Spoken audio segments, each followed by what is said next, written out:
Bring in more revenue while saving money and differentiate yourself from the rest of the pack vying to win those guests by becoming more environmentally friendly. We will show you how easy it is and how cheap it can be, if not free, and share all the opportunities available. So join us each week as we take another step along the green path. That's one more step to differentiate yourself from the rest of the pack. The Green Path podcast is kindly sponsored by Sestonica, the first sustainability recognition for vacation rental homes. What if vacation rental professionals could influence millions of travellers to make their own homes more sustainable? Show the world that you have taken steps to make your vacation rental consume less and get your badge on sestonica.com. Hi everyone, and welcome to another episode of the Green Path podcast. I recently had Vanessa from Sestonica on the show explaining the badges that Sestonica offers.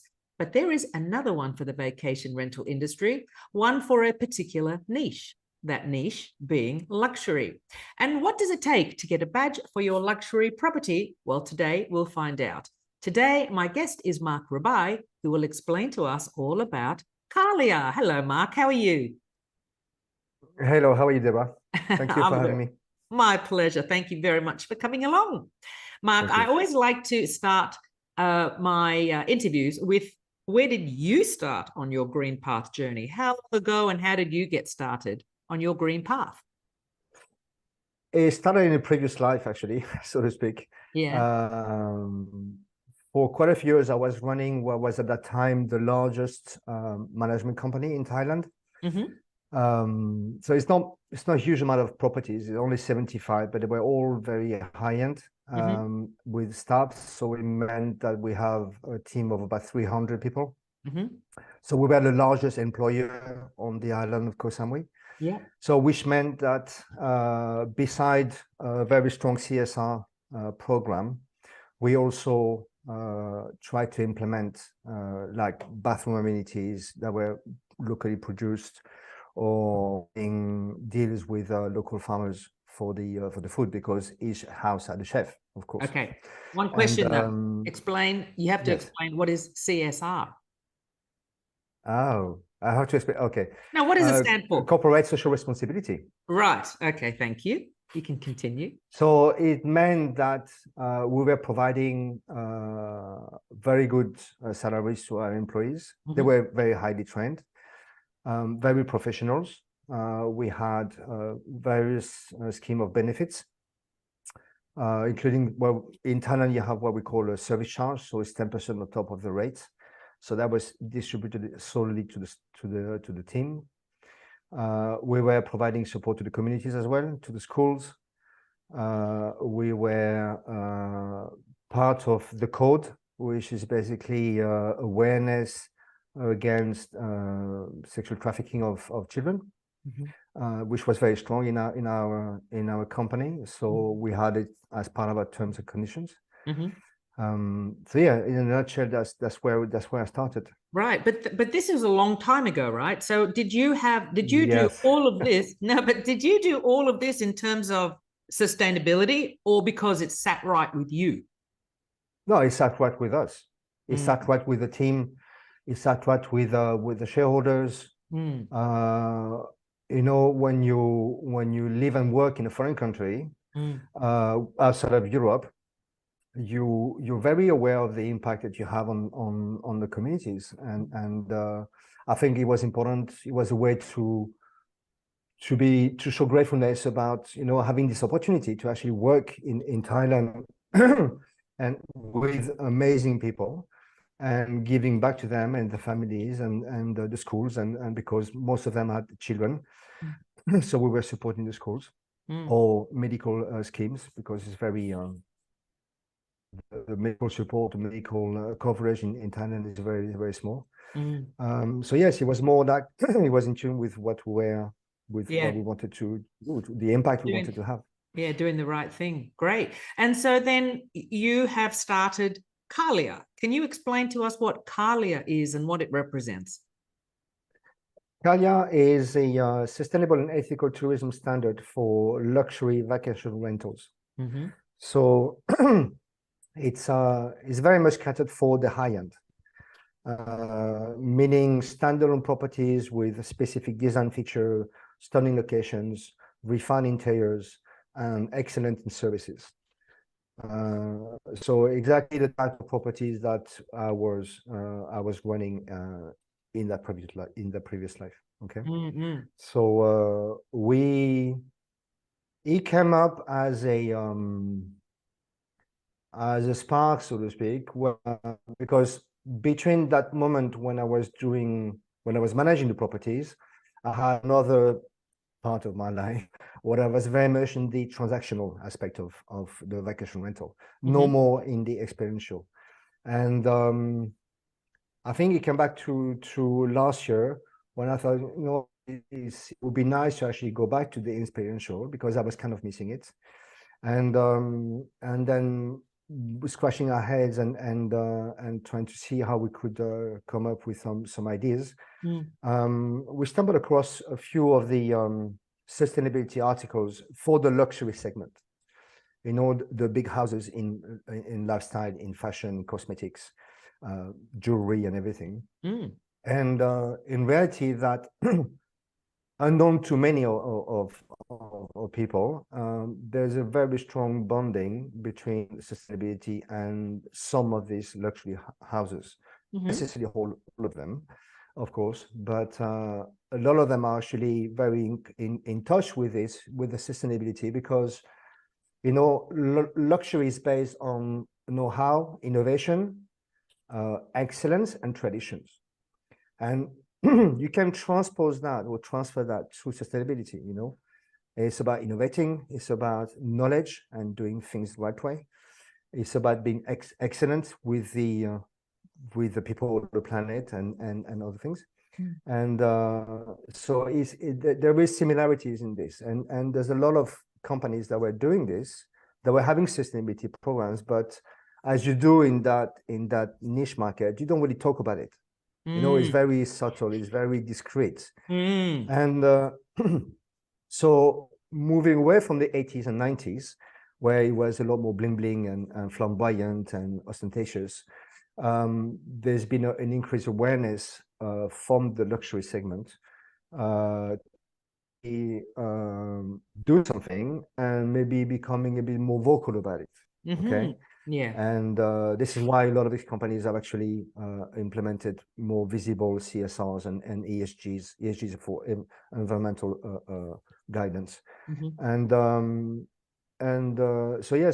we can see that this is transposing, because the luxury market is doing this. You can see that it is actually dripping down to the medium scale and to the lower scales. Yeah. So again, luxury is at the forefront of sustainability somehow. Not all of them agree, but quite a few of these big houses. So I thought maybe there's something we can do with luxury villas. I know luxury villas quite well in terms of management, operating, marketing, the branding, and I thought that it would be interesting to see what can be done with implementing sustainability practices within these properties, because obviously being large, they have a fair impact on the environment and the community.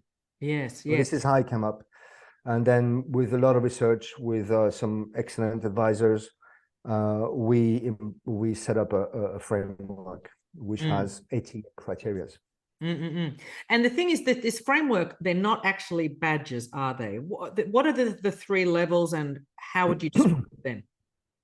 So we thought we need to, first off, I think we have the idea behind Qalia is to strive for the excellence. Okay, it's not to tick a few boxes because of the size of the properties, because the impact it has, because the audience we are addressing ourselves, and because we want to be very cautious that those who are not really in favor of luxury would be quick in labeling these properties as greenwashing. So that's why I said that we were striving for excellence. So we have three levels. First one is called Essentials. That has 37 criteria. All of them are required as passing score, so 100%. Second one is called pledge. It has 35 criteria and it's 75% passing score. And the third one is excellence, which is 16 criteria and 75% passing score. So we had to develop a bridge for the properties. So what we did is that we took the United Nations 17 Sustainable Development Goals. We took the framework from the GSTC, Global Sustainable Tourism Council, for the hotels, which is about more or less 100 criteria. And then we took the whole thing and we adapted it to the specificities of luxury villas, because obviously when you run a 5 to 8 or 9 bedroom property, it's like a mini boutique hotel. So we thought that that was a good match using the hotel framework. Yeah. But there are some specificities because you have less employees, you don't have the same regulations and as the hotels when hotel is built. So we had to adapt it and adjust it. And we wanted to develop a bridge where properties we think, okay, how can we get into the sustainability practices first just to see and without having too much to invest, okay? Because investment would mean solar panels or recycling waters and things like this. So the 37 criteria from the essentials are 100% operational, but 100%. There's next to zero capital investment. You may have a digital welcome book, you may have to change your hosting for your website, or you may use a different email software for your marketing campaigns, for example. But these are very nominal and they're not to the scale of the values of the rental rates. And so they were based on all of the criteria cover topics like energy, of course, waste and water management, ecosystems, being local suppliers, for example, biodiversity, destination management, promoting low carbon footprint activities, for example. But you set the bar very high as well. Yeah, you set the bar very high that you have to get 100% to start. Do you help the managers too? You offer a service where you actually hold them by the hand to get them there, right? Correct. We're not the idea, because of the relationship I've had with many owners of such properties, and because of the way it works. So when we work with, so we've certified or we've endorsed 6 properties so far, 4 in Thailand and 2 in France. And it's quite interesting because in Thailand we work with the owners and the villa manager, whereas in France we work with the owner and the concierge service. So because they all manage, they don't really, in France it's called concierge service, though it's kind of management services. So the way it works is that here is a framework, come back in 3 months when you tick all the boxes. On the contrary, it's really a collaboration. We cooperate with the owners or the managers, and we say, okay, where are you at? What is feasible in the destination? Because if it's not feasible in destination, for example, in Thailand, you can't get green energy supply. That just doesn't exist. Okay, so we have to then we remove that criteria because we can't penalize the property for not being able to match that criteria. Yeah, and then if they need some, because owners or managers may not have the time to actually collect information because it's all about time. Well, we have a team that collects information, that collates the information, and then provides the details to the owners and to the managers. We also because of my history in Thailand, we could identify specific suppliers. We did the same in France, even though the 2 properties are in 2 very different destinations. So we thought, okay, we need to find a bathroom amenity supplier or a green product, green cleaning products. So, and it's quite interesting because you were referring in your LinkedIn, one of your posts, like, can we make a list? The list is humongous, it's huge. There's a lot of suppliers, a lot more than we think. And you have the retail and you have the B2B suppliers. So we provide all that support as much as we can, of course, and as much the owner or the manager require to actually take them and be like their accountability partner. Okay. And we say you need 3 months, or you need 2 months, or you need 6 months, regardless. Our point is that once the owner has said, okay, let's do this, they will be endorsed. Okay, it's just a matter of time. Fantastic. Yeah. And, in terms of the guest that are staying at these properties, do you think the guest is actually looking for an eco-friendly property at luxury level? Okay, I don't have statistics per se in the luxury segment. Yeah. But all the literature you read about, there's a lot of think tanks in the luxury segment, and feedback from for example, we discussed already, like during the Cerity conference, La Scale Luxury in Barcelona. It's clearly identified that the millennials are the new kind of ultra high net worth, and they're a little bit more sensitive to sustainability and practices. They may already have in place, they may already buy ethical clothing, they may have an electric vehicle, or eat organic and things like this.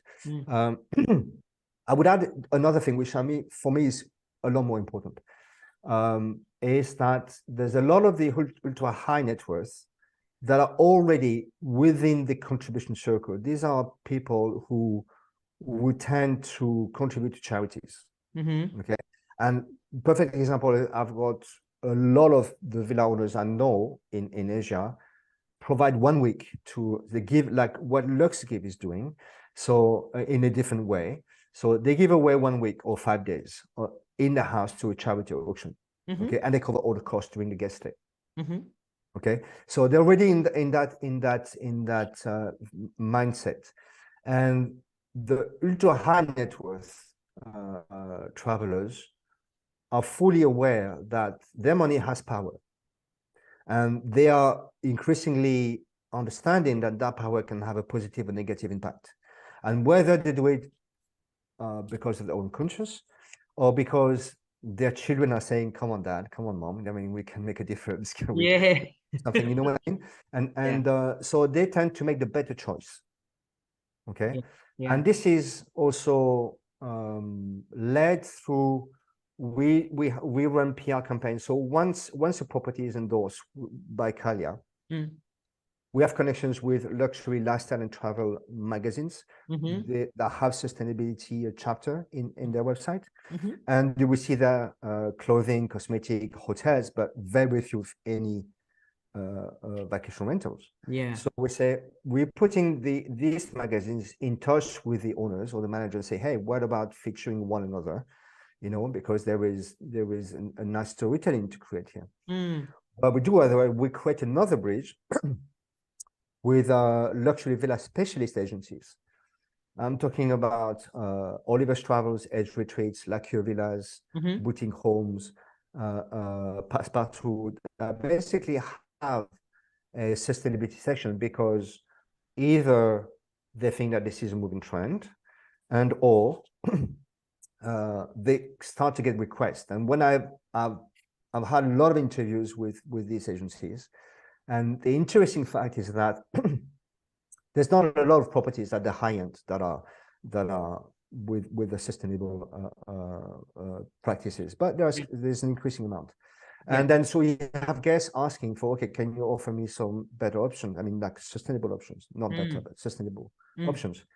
So all the agency says that they get an increasing amount of requests, but it's not yet the decision factor. It's not yet the trigger to actually say, okay, so you're giving me 6 choices, 3 are like standard and 3 are sustainable. So I'm going to choose a sustainable one, because a lot more maybe personal, subjective thinking about design, location, if it's a big group, families and things like this.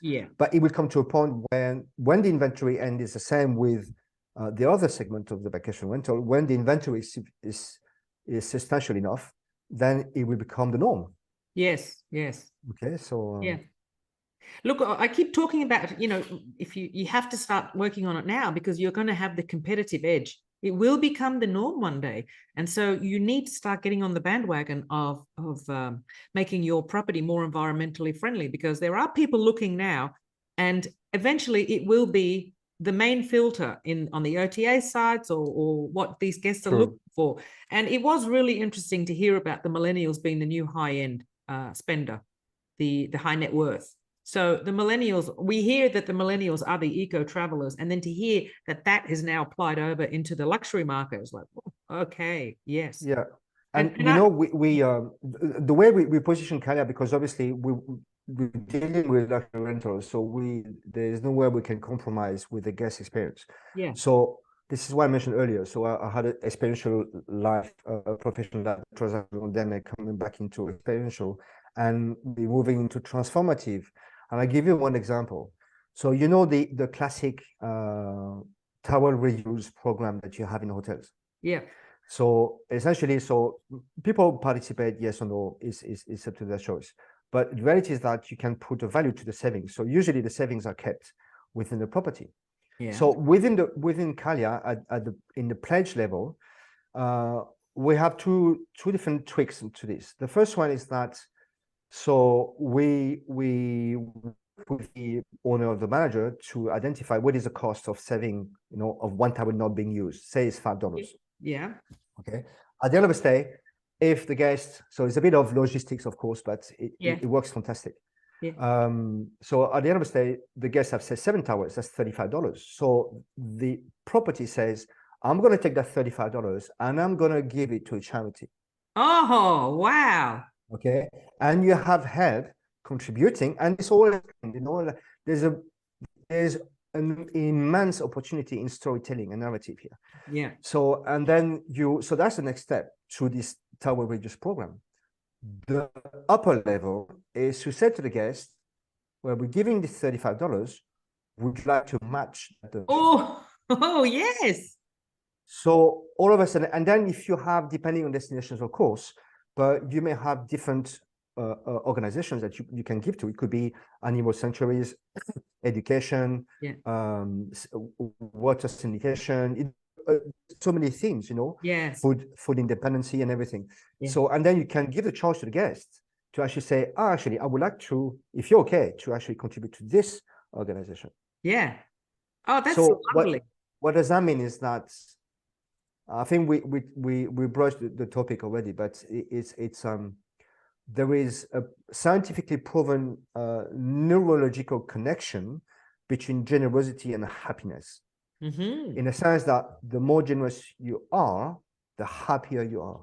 Mm-hmm. So you give the opportunity for the guests not only to make the better choice, but to also contribute, enhancing their level of happiness and experience, and which becomes transformative.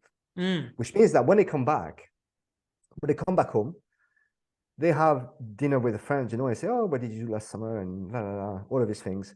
And then one of them says, yeah, I stayed in this house. Yeah, it was nice. Food was good and fantastic. And then the guy said, oh my God, listen to this. This is what we got to do. And all of a sudden you create a sense of belonging. Yeah. So, but you need to have the early adopters at every level. You need to have the early adopters at the property level, at the guest level, at the agency, at the PR. Yeah. But slowly but surely, that curve here, and it will kick in, definitely. Yeah. Yeah. But it needs the environment around it. That's why we provide a lot of support in terms of storytelling, content for the website and everything to actually help and build up campaigns. Yeah. I think that's amazing, actually incentivizing the sustainability. It's not like they're sacrificing anything. So they just, hang the towel up as long as there's enough towel hooks and rails. But as long as they, don't use another towel, it's an incentive. And, those people that are generous will appreciate what's going on. The other ones will you'll almost tip them over the line. It's like, oh yeah, wow, look what I did. You got to, some money went to charity. Oh, good. And it'll grow from there. I think that's a lovely idea. And you can do a lot of things, with like, for example, one of our clients in Thailand again is supporting an elephant sanctuary in the island of Koh Samui. And basically what he said is like, instead of giving 20% discount, which is like manipulative marketing tactics, I'm going to bring higher value to the guests. So for every single guest that says 3 or 4 nights, I'm going to bring the entire family, and I'm paying for it, to this elephant sanctuary, and have them to experience like it's a 3-4 hours experience where they get to learn about the elephants, their living habits, what they eat, and they get to feed the elephants. And this Mm. is a mind-blowing thing, because like you would never think, okay, I'm going to go to the elephant sanctuary when I go on holiday. No, at all. And again, you're creating the storytelling. You say, okay, thank Yeah. you for staying with us, because with this we can support this local charitable organization, Yeah. and the community, because a lot of local people work there. So it's sort of a matter of digging a little bit and being alert and then be a bit creative, but you can really have a genuine impact. And this is why the framework is quite demanding, so to speak. Yeah. It's very high level, because we think that luxury properties can really show leadership, like the five-star hotels have done. You talk about Six Senses group, you talk about the Four Seasons, even One and Only. All of these very large groups are doing some amazing things. They're not, they create their own framework with maybe 3 or 4 pillars, and then implement practices along that. But they do amazing work, And this is why now we also provide consultancy for larger management companies. Say if you have 40 or 50 properties, maybe a framework is too restrictive, it's too, it may not fit with the company vision or mission statement, right? Yeah. Yeah. So we work with them and say, okay, what are the specificities of the destination, your properties, your type of guest, your audience, your team, what are your ethos, your values, what are the pillars you want to work with? Maybe it's about education, maybe it's about wildlife conservation or things like this. And then we had them set up a plan around this, which can be over 1 year, 2 years, 3 years, so they can actually, and then you can create a marketing plans around this as well. So it's not the endorsement, which is more catered for individual properties, but for larger management companies that say, okay, we want to do this. Yeah. We don't know where to start, but we want to go into this and this direction. Can you help us? And we say, of course. Yeah. A bespoke service for a property management company. Yeah. Totally. Fantastic. Absolutely. Yeah. So on your website, you've called it an ethical tourism label. And it sounds like that is what it is. Standard, sorry. Yeah. How come, what would stop this from trickling down besides luxury to other properties, other rentals? Nothing, nothing at all. The framework is open, it's public information. Yeah. And you may have properties say, what, I want to do my own stuff, but I don't have the ideas. Okay, it's because it requires a lot of research and everything. So they can take the elements from the information from the framework and implement the elements at their own speed. Yeah. More than welcome. To the contrary. Okay, and this is a kind of the same as our colleagues from Environmental, Bob and Nikki, or Vanessa from Sustonica. Everything is public, because we are advocates to this. The thing is that when you join Qalia, then you get all the support, and you get the PR, and you get a different exposure.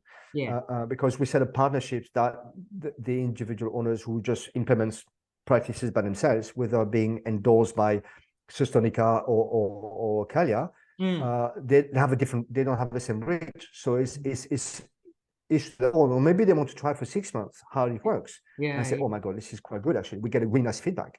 I want to do more.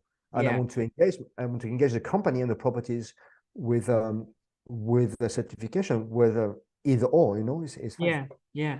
Look, I think the whole point is that people need to start on the journey. They need to start on the green path. And whether it's looking at your checklist or Sustonica's checklist, at the end of the day, as long as they've started on the journey, it doesn't have to be necessarily the badge or the standard at the end. It's starting the journey and starting the process. And I think this is where what everyone needs to do right now. And like you said, it's all there. It's all online. It's all free. And yes, the information is all there. Yeah. Yeah. I think the if I may add, attending the conferences and having conversation with people, I think the word sustainability is scary. Yes, it's an ugly word. Because people think that, oh my God, I've got to be sustainable, which means that I've got to be net zero or carbon, carbon neutral. Actually, it's not. It's because when we look at these properties that are, you know, especially in the lux segment, with private swimming pools, usually they can be quite large, 5-6 bedroom with air conditions and really massive build size. It would be very, very challenging unless they are being conceived to be passive from at the beginning. It would be very difficult to make them 100% sustainable. The idea is to become as sustainable as possible. Yeah. Okay.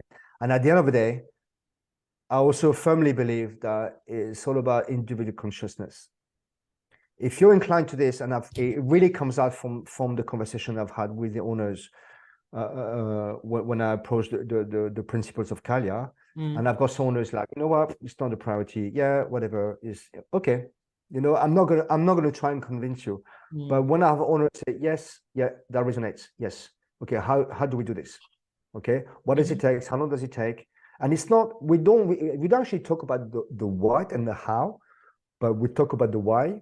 You know, I'm not a fan of Simon Sinek. Simon Sinek, yeah. And it's very important, you know, the why is actually, I want to do something because of my kids or because it's part of my values. And I want that to be, I already do it in my private life. I want to transfer it into my business. And this is why, you know, so you talk about this and we go on with the conversation when it starts to resonate with the triple bottom line conversation. And I like to, I've changed a little bit, I've changed a little bit. Instead of using profit, I'm using prosperity because it's a multi-level, it's very multi-level. It could be economical, it could be emotional, it could be spiritual as well. Yeah, lovely. So whereas profit is much more restricted to economical, and I think so. If you talk about planet, people, and prosperity, it's a win-win actually, and it's really the economical success is a consequence of your behavior. Yeah, yeah. You know, yeah, it is a mindset, absolutely, and yeah, we're getting there slowly. The more people I speak to, it seems that, you know, the word is getting out. But I do agree, sustainability is for the average Joe, I think it turns them off too hard. You know, I don't know where to start, and they feel the pressure of I've got to do something about it. So yeah, because there's so much pressure from the media and from the government. You know, like it's very anxious. It's very you know, it's about scarcity. Actually, when we live in a world of abundance, you know, there's enough food for the entire planet. It's just a matter of choice. There's enough energy for the entire planet or water. It's a matter of choice. So but there's been too much pressure from that, and we need to move away from. So we're thinking about removing the word sustainability altogether, and we've got a few ideas. So actually, and you know, when you had that interview with SLH, oh yes, with Chris, the word they use, considerate, which is absolutely brilliant. Perfect. Yeah. Because you know, it is what it is. Yeah. When you touched on about the why, I've had a few episodes when I ask how people's journey started, and they did mention their children. What are they going to answer their children when their kids grow up and say, why didn't you do something about it? You knew about it then. So it's the children, you know, what are you going to leave behind? What world are they going to, you know, grow old in? But anyway, we're going to start wrapping up. Is there anything else that we should know about Qalia?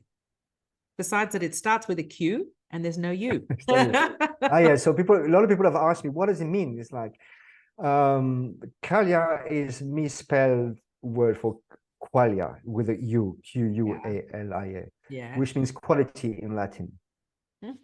Okay, very nice. So we thought that it was a good match. Yeah, lovely. Now, anyone in the world that has a luxury property can get in touch and start their Qalia journey, correct? Global. Correct. Right. Absolutely. Okay. We can have a first conversation. Where they are at. We can go through the framework. They don't have to go through the 80 criteria in one go. You know, start with essential after 1 year, see the feedback, see how it works, and then go into pledge if they want to, and then if they really want to invest, or they've been billed as passive, then we can go to the excellence. Actually, the two properties in France have been because of the way they were built, they are on the pledge level. So they're meeting the essential and the pledge criteria. Oh, that's nice. I thought you were going to say because of the way they were built, there are things that they can't do, with insulation. But the things they can't do, glazing. because, for example, water recycling is not a very common thing, Yeah. Using grey-water for the garden is not really common. The technology is there, but it's not something that is coming into the architects or the M&E kind of guys. But we are speaking to some developers in Asia. They are really at the design stage, and they're very interested because they say, okay, we can have a conversation with the M&E team and incorporate, water recycling and solar panels and everything, because the cost of alternative energies have decreased so much compared to the fossil fuel as kind of stagnated, right? But so it's become a lot more affordable, and the return on investment has shrunk so much. So it's worth considering. Very good. And on that positive note, I think we'll start to wrap up. If you have any questions for Marc or about Qalia, pop them in the comments below. I will put the links in the description below. Marc, it's been a pleasure. Thank you very much for telling us about. Thank you for having me. Fantastic. It's Keep going. It's fantastic what you do. Thank you very much. Thank you. Thanks, Marc. Thank you. Bye. Bye-bye. Well, I hope you enjoyed that episode and were at least a little bit inspired. If you'd like to catch up on the other episodes that you've missed, just head to thegreenpathpodcast.com. See you next time.